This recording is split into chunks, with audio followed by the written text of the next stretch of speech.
எனவே அவன் பாவம் செஞ்ச உடனே என்ன நடக்குது தெரியுமா? முதலாவது அல்லாஹ் தஆலா அந்த கல்வில ஒரு டொட்டு விழுந்துருவா, நுக்தா சௌதா, ஒரு கருப்பு அடையாளம் விழுந்துரும். அப்படின்னா என்ன? உள்ளத்துடைய லைட்டிலே ஒரு பாதிப்பு, உள்ளத்துடைய வெளிச்சத்திலே ஒரு பாதிப்பு என்ன செஞ்சிடும்? ஏற்பட்டு விடும். அந்த அடியான் பாவம் செய்து மன்னிப்பு கேட்டு அந்த பாவத்திலிருந்து மீண்டு உடனே தன்னை விடுவித்துக் கொண்டால் அல்லாஹ் ரப்புல் ஆலமீன் அந்த கல்வை எப்படி ஆக்குவான் என்று சொன்னால் அப்படி வெளிச்சமாக்கிடுவான், அதோட தன்மை இல்லாம ஆக்கிடுவான், பழைய நிலையை அதை செஞ்சிடும், அடைஞ்சிடும். அதுக்கு மாற்றமாக தொடர்ந்து இன்னொரு பாவம் செஞ்சு தொடர்ந்து இன்னொரு பாவம் செஞ்சு தொடர்ந்து இன்னொரு பாவம் செஞ்சுக்கிட்டே போனான் என்று சொன்னால் எப்படி இந்த உள்ளம் மாறும் என்று சொன்னால் இரண்டு உள்ளமாக மாறிவிடும். ரசூல் ஸல்லல்லாஹு அலைஹி வஸல்லம் இரண்டு உள்ளம் என்ன? அல்லாஹ் படைச்ச நேரம் அந்த உள்ளம் இல்லை. ஒரு மனிதனுக்கு எல்லாருக்கும் ஒரே மாதிரி தான் செஞ்சுக்கிற உள்ளத்தை படைச்சுக்கிறான். ஆனா இவனுடைய உள்ளம் இரண்டாவது உள்ளமா மாறிடும். ஒரு உள்ளம் வெள்ளை உள்ளம், இவர்கிட்ட இருக்கிற உள்ள என்ன உள்ளம்? கருத்த உள்ளமாக மாறிவிடும். ஃபலா யஅரிஃபு மஅரூஃபன் வலா யுன்கிரு முன்கரா. எந்த ஒன்றை, இந்த செய்தியில் அந்த வார்த்தை வரல, ஆனா வந்து இந்த செய்தியில் வரக்கூடிய, அதாவது லா யஅரிஃபு மஅரூஃபு வலா யுன்கிரு முன்கரா, அதாவது நல்லது எதென்று அறிந்து கொள்ள மாட்டான், தீமை எதென்று அறிந்து கொள்ளாத ஒரு நிலைக்கு அவனது உள்ளம் என்ன செய்யும்? ஆகும் என ரசூலுல்லாஹி ஸல்லல்லாஹு அலைஹி வஸல்லம் சொல்கிறார்கள். அன்புள்ள சகோதரர்களே, இந்த வார்த்தையை நீங்கள் எந்த அளவுக்கு புரிந்து கொள்கிறீர்களோ தெரியாது, ஒரு ஆழமான வார்த்தை. ஃபலா யஅரிஃபு மஅரூஃபன் வலா யுன்கிரு முன்கரா. உதாரணமாக அல்லாஹ் குர்ஆனிலே சொல்லி காட்டுகிறான், அதாவது அது அஃப்லஹ மன் ஸக்காஹா வ கத் ஹாப மன் தஸ்ஸாஹா. யாரு இந்த, அதாவது ஃபஅல்ஹமஹா ஃபுஜூரஹா வ தக்வாஹா, இந்த உள்ளத்துக்கு அல்லாஹ் தஆலா இறையச்சத்தையும் கெடுதியையும் அல்லாஹ் தஆலா இல்ஹாம் பண்ணி இருக்கிறான் அப்படின்றாங்க. இல்ஹாம் பண்ணிக்கிறான்னு சொன்னா அப்படி வச்சுக்க உள்ளத்துல. உங்களுக்கு ஒரு தீமை செய்யற நேரத்துல நீங்க படிக்காட்டியும் வாசிக்காட்டியும் கேட்காட்டியும் உள்ளம் அதை தீமை அப்படின்னு சொல்லிடும். இது தீமை என்று சொல்லிடும். ரெண்டாவது என்ன சொல்லும்? தீமைன்னா செய்யக்கூடாது என்றதை சொல்லிடும். இதுல படிச்சு நடக்கிறது இல்லை. ஆனால் யாரு பாவம் செய்கிறார்களோ, அந்த உள்ளம் அடையாளம் காட்டியும் செய்கிறார்களோ, அதுக்கு பின்னால தௌபா செய்யவில்லையோ, அந்த உள்ளத்தில் கருப்பு பதியும். தொடர்ந்து செய்தால் தொடர்ந்து பதியும், முழு உள்ளமும் கருப்பாகிடும். ஹத்தா இதா உஸ்ரிப, டோட்டலாக உள்வாங்கி விட்டால் நன்மை எதுன்னு அவனுக்கு விளங்காது. நீங்க உதாரணமா சொல்றீங்க, இப்படி செய்ய வேணாம், இது முறை இல்லை, இது பிழை, உதாரணத்துக்கு வைங்க. நான் உங்களுக்கு மனிதன் அவன் ஃபீல் பண்ணாம செய்யறான், அவனுடைய உள்ளத்துல விலங்கல் இடத்துல ஒரு அடையாளம் சொல்றேன். சஃபா மருவால சரி செய்யறான், நம்மளுக்குள்ள உள்ளதான அவருக்கும், அதனால உம்ராவுக்கு வந்திருக்கிறாரு. சரி செஞ்சு கடைசி இடத்துல முடிச்சுட்டு போட்டு பார்க்கணும், இடுப்புல இருந்து சிகரெட் எடுக்கிறார். உம்ரா முடிஞ்சது, சைய முடிஞ்சா இடுப்புல இருந்து சிகரெட் எடுத்து உடனே பத்த வச்சு வெளியே போற. இப்ப நீங்க எல்லாம் என்ன யோசிக்கிறீங்க, நானும் என்ன யோசிப்போம்? எப்படிடா முடிஞ்சது இருந்தால, எப்படி இது சாத்தியம்? சரி செய்யற நேரத்தில் போய் வாங்கி குடிக்கிறான்னா அவனுக்கு ஒரு ஹாஃப் ஒளி இல்லைன்னு சொல்லலாம், இது ஃபுல் இருட்டு. உம்ரா செஞ்சு முடிஞ்சு இடுப்புல இருந்து சிகரெட்டை எடுத்து அதை பத்த வச்சுக்கின்னு போராடாம இருந்தால் எங்கட உள்ள என்ன சொல்லுது? எப்படி இவனுக்கு விளங்குதுன்னு சொல்லுது. அத்தனை பேர் பார்க்கிறாங்க, வெக்கம் இல்லாம அதை செய்யறாருன்னு சொன்னால் நீங்க என்ன நினைக்க வேண்டும் தெரியுமா? அவனுக்கு அது தவறு படல, அவனுக்கு என்ன செய்யலாது? இது தவறு என்று படவில்லைன்னா மார்க்கத்துல கூடாதா இல்லையான்னு தெரியாதுன்றதல்ல, இதெல்லாம் ஒரு மேட்டர் இல்லை என்கின்ற இடத்துக்கு அவன் என்ன செஞ்சான்? போய்விட்டான். இதை பற்றி யாரும் சட்டை செய்ய மாட்டான் என்ற மனநிலை அவனுக்கு வந்துச்சு.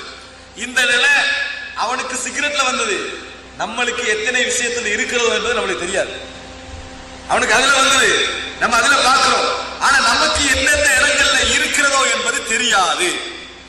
இதை நம்ம புரிந்து கொள்ள வேண்டும். சில இடங்களில் நமக்கு அது தவறே படாது. யாரும் உபதேசம் பண்ண, அதாவது அல்லாஹ் சொல்ற மாதிரி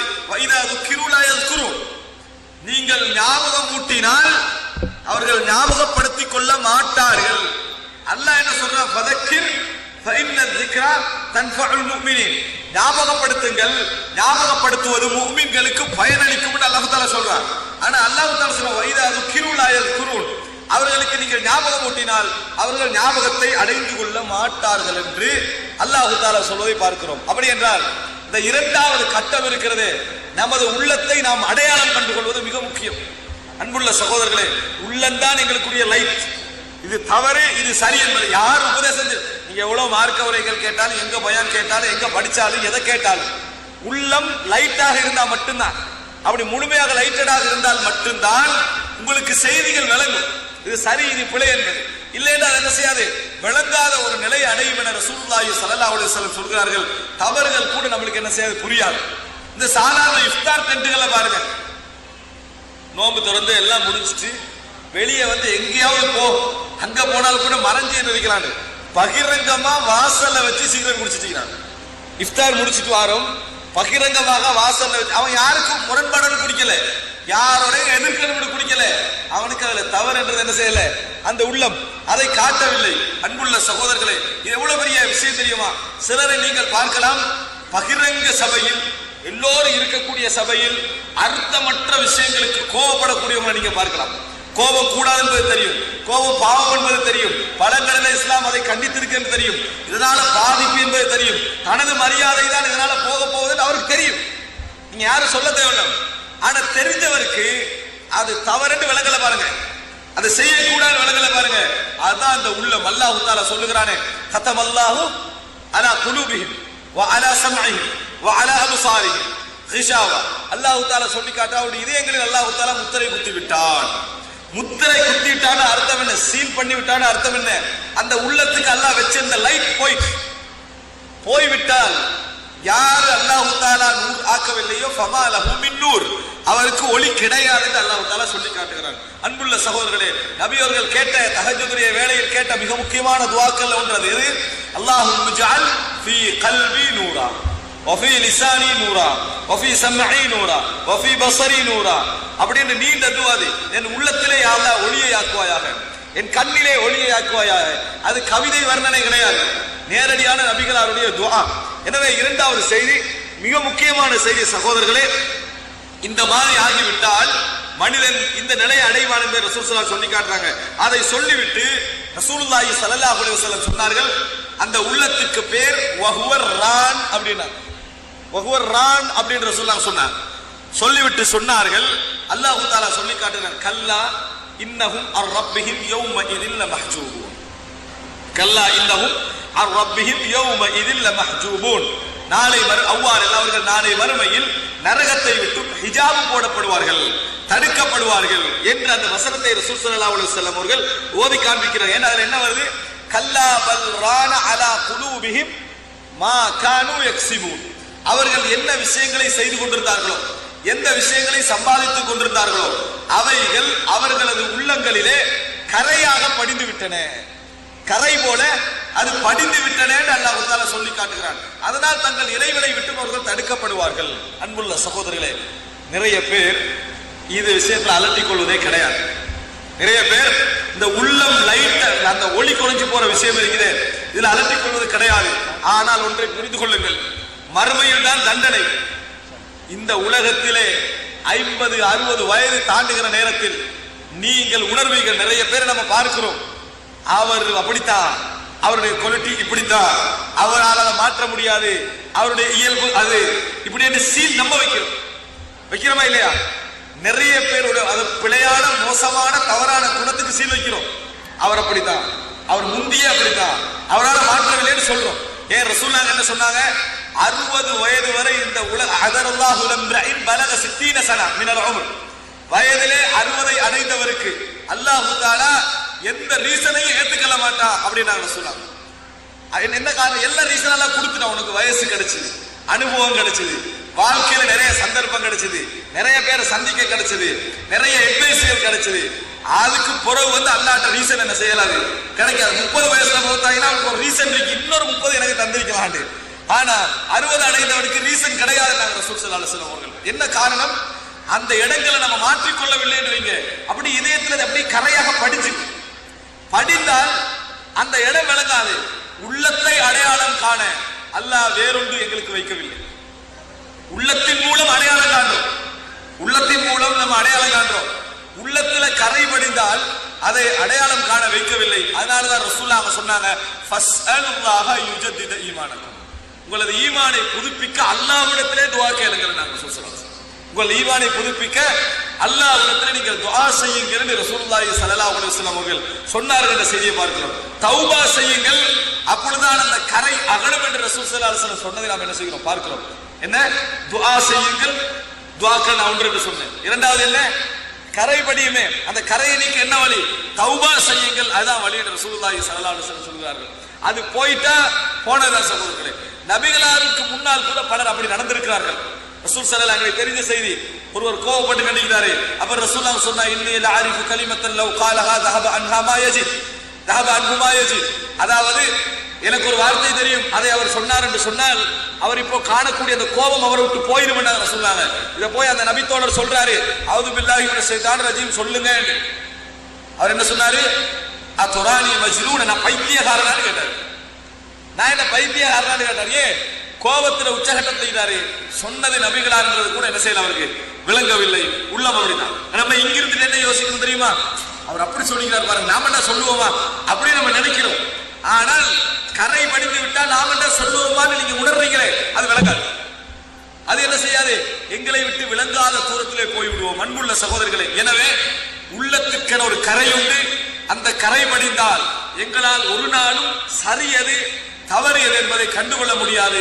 அந்த இடத்தில் தான் ஈமான் என்பது எப்படி புதுப்பிக்கப்பட வேண்டும் என்ற அந்த வழிமுறைகளின் தேவை எங்களுக்கு அவசியமாகிறது என்பதை நாங்கள் புரிந்து கொள்ள வேண்டும்.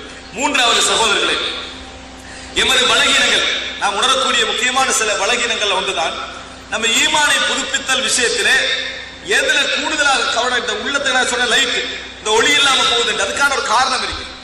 நம்ம எதுல கவனம் செலுத்துறோம் பாருங்க. நீங்க வெளிப்படையாக எங்களிலிருந்து வரக்கூடிய செயல்பாடுகளை மட்டும்தான் நம்ம கவனம் செலுத்துவோம், தவறான செயல்பாடுகளை. உதாரணமாக ஒருவர் வெளியில அறியப்படுறாரு, நல்ல பொறுமைசாலி, மக்களோட சிரிச்சுக்கிட்டே தான் இருப்பாரு, நல்லா பேசக்கூடியவர், நல்ல பணிவானவர், இப்படி அறியப்பட்டார். அவர் உண்மையிலே அப்படி இருந்தாருன்னா அது அவருக்கு என்ன செய்ய, உள்ளம் அல்லாஹ் தஆலா அவருக்கு வெளிப்படையாக வச்சுக்கிறான்னு அர்த்தம். உண்மையிலே அப்படி இல்லை, வெளியே அப்படி இருக்க அவர் ட்ரை பண்றாரு, இயல்புல அவர் அப்படி அல்ல. அப்படி என்றால் 100 இடத்துல 10 இடத்துல அது வெளியே வந்துடும். 100 இடத்துல செஞ்சிடும், ஒரு 10 இடத்துல வெளியே வந்துடும். வீட்டுக்கு வந்தா சுதந்திரமா கோபத்தை காட்டி சட்டி முட்டியெல்லாம் உடைச்சு என்ன செய்வாரு, தன்னை ஆளுமை நிரூபிச்சிருவாரு. வெளியே போனாருன்னா அமைதியும் சிரிப்பும் புன்னகையும் அப்படி வாழ்வாரு. ஆனா குணம் இருக்குது, உள்ளத்துல சேஞ்ச் ஆகலன்னா காட்டி விட்டு ஒரு இடத்துல இல்லாட்டி என்ன செஞ்சிடும், இன்னொரு இடத்துல காட்டிடும். அப்படி ஒரு இடத்துல வெளிப்பட்டுச்சுன்னு வைங்க, ஒரு மஜ்லிஸ்ல வைக்கிற நேரத்துல கோபம் வெளியமா வந்துட்டு வைங்க, மக்கள் என்ன யோசிப்பாங்க தெரியுமா? இவர் எதுக்காக கோபப்பட்டான்னு யோசிக்க மாட்டாங்க. இப்படி கோபப்படுறாரு, இவரை நல்ல மனுஷன் நினைச்சிட்டு இருந்தோமே, சிரிக்கிறவர் நினைச்சிட்டு இருந்தோமே, பொறுமைசாலியை நினைச்சிட்டு இருந்தோமே என்று மக்களுக்கு வரும். மக்கள் அதை உணர்ந்தது இவருடைய உள்ளத்துக்கு வந்துடும் மெசேஜ். நம்மட வீக்கெண்ட் செஞ்சுட்டு வெளியே பண்ணிட்டு இவர் முதலாவது எதை யோசிக்கிறார் தெரியுமா? இதை எப்படி சமாளிக்கிறது, நான் கோபப்பட்ட பாருங்க, அதை எப்படி சமாளிக்கிறது என்பதுதான் அவருடைய உள்ளத்துல ஓடிக்கிட்டே இருக்கு. மஜ்லிஸ் முடியும் வந்து ஒரு வார்த்தை சொல்லுவார், உன்னை நினைச்சிருவான், நான் தெரியாம கோபப்பட்டேன், நான் பொதுவாக கோபப்படுறது இல்லை, நான் பொதுவாக கோபப்படுறது இல்லை, எனக்கு இந்த சிச்சுவேஷன்ல கோபம் வந்து எல்லாரும் மன்னிச்சுக்கன்றவாரு. இவர் எதை சமாளிச்சார் தெரியுமா? தன்னை செயலை சமாளிச்சாரே தவிர ஏன் எனக்கு இப்படி கோபம் வந்தது என்பது அவர் சமாளிக்கல, அதை அவர் யோசிக்கல. இதனால் தொடர்ந்து இது ஒவ்வொரு இடத்துல என்ன செய்யும், வெளிப்படும். ஏன் இது வெளிப்பட்டது? நீ உண்மையில் உன் உள்ளத்துல அதை மாற்றிக்கொள்ளவில்லை என்பதனால தான் வெளிப்பட்டுச்சு. உண்மையிலே நீ என்ன நினைக்கணும் தெரியுமா? இந்த வார்த்தை வந்துட்டேன்னு வைங்களேன், உடனே தனிமேல நின்று வரஜுலுன் ஸக்கரல்லாஹ ஹாலியன் ஃபஃபாதத் ஐனா, தனியே நின்று அல்லாஹ்வை ஞாபகப்படுத்தி கண்ணீர் வடித்த மனிதனுக்கு நிழல் உண்டு என்று ரசூலுல்லாஹ் சொல்றாங்க. அது மாதிரி தனிமைக்கு போய் நீங்க என்ன யோசிக்கணும் என்று சொன்னால், அல்லாஹ் அலன் கண்ணீர் வடிக்கணும். யா அல்லாஹ், என்னற்ற நான் ட்ரை பண்ண முயற்சிப்பது இந்த மாதிரி ஒரு பலகீனத்தை எனக்கு கொண்டு வந்து சேர்க்கிறதே, என்ற உள்ளத்தை நீ மாற்று, தப்பித் கல்வி அலா தீனிக், அப்படி யோசிக்கணும். அல்லாஹும்ம அஇன்னி அலா திக்ரிக வ ஷுக்ரிக வ ஹுஸ்னி இபாதத்தி, அல்லாஹும்ம ஜத்தித் ஈமானி ஃபீ கல்வி, என்ற ஈமானை என்ற உள்ளத்துல தூய்மைப்படுத்தி புதிதாக்கி, இப்படித்தானே யோசிக்கணும். அப்படி யோசிக்க மாட்டாங்க. கோவப்பட்ட இடத்தை அந்த இடத்துல சமாளிக்கிறதே தவிர இது ஏன் வெளிப்பட்டது என்ற உள்ளத்துல இது எப்படி எடுப்பது யோசிக்க மாட்டாங்க. இதே மாதிரிதான் பெருமை. சில பேருடைய உள்ளங்கள்ல உள்ளத்துல ரொம்ப பெருமை இருக்கு, ரொம்ப பணிவா நடப்பாங்க, விளங்கிட்டா? ரொம்ப பெரிய பெருமை இருக்கும், மிச்சம் பணிவா நடப்பாங்க. ஆனால் அந்த சில நேரங்கள் இருக்குது பாருங்க, அது வந்து அதை வீக்க கொண்டு வந்து, ஆனா அவர் வந்து பெருமை அடிக்கணும்னு அவர் நினைக்கல, பணிவா இருக்கணும்னு நினைக்கிறாரு. ஆனா அந்த பெருமை வெளியே வந்துடும். எப்படி வெளியே வருது தெரியுமா? நான் உங்களோட கொஞ்சம் இறங்கி நடக்கிறதுனால எல்லாருக்கும் கொஞ்சம் இலக்கரமா இருக்குதா அப்படின்னு ஒரு வார்த்தை கேட்டுட்டு, உங்களுக்கு தெரியுமா நான் என்ன ரேஞ்ச் என்னன்னு தெரியுமா அப்படின்னு ஒரு இடத்துல அவசரப்பட்டுருவாரு. பெருமை அடிக்கிறாரு, நல்ல பணிவார்னு நினைச்சிருந்தேன், இவர் அப்படிப்பட்ட ஆள் இல்லையே, அவங்களுக்கு சந்தேகம் வரும். அதோட மக்களுக்கு என்ன வந்துருமாடா, கொஞ்சம் பெருமை அவட்ட இருக்குதான்னு வந்துடும். இது வந்த உடனே இவருக்கு எப்படி வேலை செய்ய தெரியுமா, ஒரு 5-10 நிமிஷத்துக்கு குறவு நம்ம பெருமை அடிச்சிட்டோமே, கூடுதலா நம்மளை பத்தி பேசிட்டோமே என்று வந்த உடனேயே அந்த இடத்தை சமாளிப்பேன். முதலாவது வேறு பெருமையாக நான் பேச நினைச்சிருக்கல, தவறுதான் அப்படியே அதை சமாளிச்சு மக்கள் அந்த இடத்துக்கு கொண்டு வந்து நான் பெருமை அடிக்கல அப்படியே நிரூபிச்சுட்டு போயிடும். ஏன் இது ஏற்பட்டது என்று தனியாக நின்று செய்யறதில்லை, யோசிச்சு அதை மாற்ற வேண்டும் என்று நினைத்தவர்கள் குறை. இதை மாற்ற இது செஞ்சா மாற்றவன் நினைக்கிறாங்க. இது மாற்றமல்ல, தனிமையில் நின்று நான் ஏன் இப்படி பேசினேன், எங்கிருந்து எனக்கு இது வந்துச்சு, எந்த அடிப்படையில் எனக்கு வந்தது என்பதை யோசிப்பவரால் மட்டும்தான் என்ன செய்ய முடியும், இதை செய்ய முடியும். சகோதரர்களை சமாளிக்கத்தான் என்ன செய்யறாங்க பார்க்கிறாங்க. தொழுகை விஷயங்கள் நான் வெறும் குண இயல்புகளை மட்டும் சொல்லல, இபாதத்துக்கல்ல நிறைய நீங்கள் பார்க்கலாம். ஒரு சகோதரர் பகிரங்கமாக நமது குறை இபாதத்துல காண்றாரு, குறிப்பா தொழுகை போன்ற விஷயங்களை திக்ர்கள் போன்ற விஷயத்துல கண்டு உங்கள ஒரு நான் பலகீனத்தை காண்கிறேன் என்று சொன்னால் எக்ஸப்ட் பண்ணி பழகுங்க, உள்வாங்கி பழகுங்க, உள்ளம் என்ன செய்ய வெளிச்சமாகும். உடனே என்ன செய்யறது தெரியுமா, பொதுவான பெரும்பாலான டைமுக்கு தொழுதுருவேன் வசனம் விளங்கிட்டா, பொதுவாக பெரும்பாலான டைமுக்கு தொழுது நீங்க கண்ட 1-2 இடங்கள்ல மிஸ் ஆகி அவர் கண்ட இடங்களை மட்டும் என்ன செஞ்சுக்குது, அந்த மிஸ் ஆகி ஏதோ தேவைகள் இன்ஷால்லா நான் எதுக்கும் உங்களோட விஷயத்தை கவனம் செலுத்துக்கிறேன் அப்படி சொல்லக்கூடாது. உனக்கு விளங்குதானே உண்மையிலே உள்ளத்துல நீ வீக்கண்டு விளங்கின அவன் சொல்றது உண்மைன்னு விளங்குதா, ஜஸாக்கல்லாஹு ஹைரா, அல்லாஹ் உங்களுக்கு நல்ல கூலியை தரட்டும், அல்லாஹ் உங்களுக்கு நல்ல கூலியை தரட்டும். நீங்கள் கேட்ட செய்தியாக இருக்கலாம், உமர் இப்னு கத்தாப் அவர்கள் அதாவது முஹம்மது இப்னு மஸ்லமா என்ற நபித்தோழருடைய அந்த தோட்டத்துக்கு போறாரு. போற நேரத்தில் முஹம்மது இப்னு மஸ்லமா ஒரு நபித்தோழர் ரலியல்லாஹு அன்ஹு போன நேரத்தில் முஹம்மது இப்னு மஸ்லமாவை பார்த்து கேட்கிறார், கைஃப தரானி, என் ஆட்சியை நீங்கள் எப்படி பார்க்கிறீர்கள், எப்படி நினைக்கிறீர்கள் என்று கேட்டார்கள். அவர் சொன்னாரு, நீங்கள் அராக அத்ரன் அராக கமா உஹிப்பு வ கமா யுஹிப்பு மை யுஹிப்பு லக்கல் கைர், நான் விரும்புவதை போன்ற ஒரு ஆட்சியை பார்க்கிறேன். அப்படின்னா இஸ்லாமிய ஆட்சியாக நல்லா பார்க்கிறேன். உங்களுக்கு யார் நல்லதை விரும்புகிறாரோ அவர்கள் நீங்க எப்படி இருக்கணும் நினைச்சாங்களோ அது மாதிரி நீங்க இருக்கிறீங்க. அராக கவியன் ஃபீ ஜம்இல் மால் வ அபீபன் ஃபீ இன்ஃபாகிஹி, நீங்கள் பணத்தை மக்களிடமிருந்து சேர்ப்பது ஜகாத் எல்லாம் கடுமையான சரியான ஹக்கை சேர்க்கிறீர்கள், செலவழிக்கிற நேரத்தில் கவனமாக நீங்க செலவழிக்கிறீங்க அப்படின்னு சொன்னாங்க. அப்படித்தானே உமர் அப்படித்தான் உமர் ரலியல்லாஹு அன்ஹு அதை சொன்னாங்க. அதோட நிறுத்திடணுமா இல்லையா? சுப்ஹானல்லாஹ், அதான் மிக முக்கியம். அன்புள்ள சகோதரர்களே, நம்ம குறை சொல்றவனுக்கு குறை இருக்கிறவங்களுக்கு குறை சொன்னாலே கோவம் வருது, நல்லா இருக்கிறவனுக்கு குறை ஏற்படுத்த அப்படி. உதாரணமா நல்ல ஒரு ஆள் இருக்கிறாரு, மாஷா அல்லாஹ் நீங்க 5 நேரம் தொழுவீங்க, தொலாட்டி தெரியுதானே அப்படின்னு சொன்னா கோவம் வருமா இல்லையா? நான் 5 நேரம் தொழுதுட்டு தாடா இருக்கிறேன், திருப்பி தொலாட்டி தெரியுதானே ஏன் கோவம் வரதான் செய்யலாம், வருமா இல்லையா? வரும். உமர் ரலியல்லாஹு அன்ஹு அவர்கள் நல்ல முறையில் இருக்கிறாங்க, நேர்மையாக இருக்கிறீங்க என்று சொல்லிட்டு முஹம்மது இப்னு மஸ்லமா சொன்னார், வலவு மில்த அத்தல்னா, நீங்க மட்டும் வளைஞ்சீங்கன்னு வைங்க நாங்கள் நேராக்குவோம் சொன்னோம். நாங்கள் நேராக உமருக்கு எப்படி இருக்கு, நேர்மையாக நடக்கக்கூடியவர், நாங்கள் நேராக்குவோம் என்றாங்க. உமர் ரலியல்லாஹு அன்ஹு சொன்னார்கள், அல்ஹம்துலில்லாஹி அல்லதி ஜஅலனி ஃபீ கௌமின் இதா மில்து அத்தலுனி, நான் வளைந்தால் என்னை நேராக்கக்கூடிய ஒரு சமுதாயத்தில் என்னை ஆக்கிய அல்லாஹ்வுக்கே எல்லா புகழும் என்றார். சுப்ஹானல்லாஹ், நான் வளைந்தால் என்னை நேராக்கக்கூடிய ஒரு சமுதாயத்தில் என்னை ஆக்கிய அல்லாஹ்வுக்கே எல்லா புகழும் என்று சொல்லி உமர் ரலியல்லாஹு அன்ஹு பதில் சொன்னார்கள் என்றால் தான் உள்ளம் ஒளிர்ந்திருக்கிறது கபூல். நசீஹத் வந்துன்றீங்க உடனே நீங்கள் உலகத்தில் அன்புள்ள சகோதரர்களே, நீங்கள் உள்ளத்திலே உள்ள குறைகளை அறிந்து புதுப்பித்துக் கொள்வதற்கு உள்ள ஒரே ஒரு வழி நசீஹத் தான். மற்றவர்களுடைய உபதேசம் தான். அவங்க சில பொழுதுல தவறாக கூட உபதேசம் செய்யலாம், உடனே மறுக்காதீங்க, உடனே என்ன செய்ய வேண்டாம், மறுக்க வேண்டும். உபதேசம் செய்கின்றவர்கள் குறை காண்றவங்களுக்கு மறுப்பு சொல்லணும், அது வேற. உபதேசம் செய்கின்றவங்க முகத்தில் என்ன செய்யக்கூடாது, பாஞ்சா உடனே மன்னிப்பு கேட்டுங்க, தெரியாம நம்ம உங்களோட உபதேசம் மிக நன்றி ஜஸாக்கல்லாஹு ஹைரன் சொல்லுங்க. அதான் உள்ள ஃபதக்கிர் ஃபஇன்ன ذிக்ரா தன்ஃபஉல் முஃமினீன். அன்புள்ள சகோதரர்களே, இந்த பகுதியை நம்ம என்ன செஞ்சிருக்கோம், இழந்துறோம். அன்புள்ள இதுதான் மிக முக்கியம். அதாவது எமது உள்ளத்திலே உள்ள குறை வெளிப்பட்டது என்று சொன்னால் அந்த வெளிப்பட்டதை உணர்ந்து உள்ளத்தை திருத்த ட்ரை பண்ணணுமே ஒழிய இடத்தை சமாளிக்க இடத்தை என்ன செய்யக்கூடாது, நம்ம சமாளிக்க கூடாது, சமாளிக்கிறோம். அதனால்தான் நிறைய என்ன செய்யறோம், நம்ம தவறு விடுகிறோம் என்பதை பார்க்கிறோம். அன்புள்ள சகோதரர்களே, இந்த அணுகுமுறைகள் நம்மகிட்ட இருக்கவே கூடாது. இது நான் பல விஷயங்கள் இதுல பேச வேண்டியும் ஆனால் 3 கட்டங்களை பேசியிருக்கிறேன். 4வது ஒரு கட்டம் ஈமானை புதுப்பித்தலுக்கான வழிகள் என்ன என்பது 2 காரணங்களால் என்னால் அதை தொடர முடியாத ஒரு செய்தியை சொல்லி முடிக்கிறேன். அன்புள்ள சகோதரர்களே, நீங்கள் பார்க்கலாம், அதாவது ஒரு முக்கியமான பல வரலாறுகளை நான் இங்கே சொல்லாம நினைக்கிறேன். ஒரே ஒரு வரலாறை ஞாபகப்படுத்தி நான் முடிக்கிறேன். 3 விஷயங்களை நான் உங்களுக்கு சொல்லி இருக்கிறேன். ஈமான் பழமை அடையும், ஈமானிய குறைபாடு ஏற்படும் என்பது முதல் விஷயம். அதை நம்ம புரிஞ்சுக்கொள்ளணும். 2வது, உள்ளம்தான் எங்களுக்கு நல்லதையும் கெட்டதையும் அடையாளப்படுத்தக்கூடியது. அதற்கு உள்ளத்திலே ஒளி இருக்க வேண்டும். ஒளி என்பது குறையும் கூடும். இந்த ஒளியை நாம் அப்படியே வச்சுக்கணும் என்று சொன்னால் உடனுக்குடன் உள்ளத்துல கவனம் செலுத்திக் கொண்டே இருக்க வேண்டும். இதே வயது தாண்டும் என்றால், நம்ம 50-60 தாண்டுவோம் என்றால் சீல் குத்தப்பட்டது போன்ற ஒரு நிலை ஏற்படும்.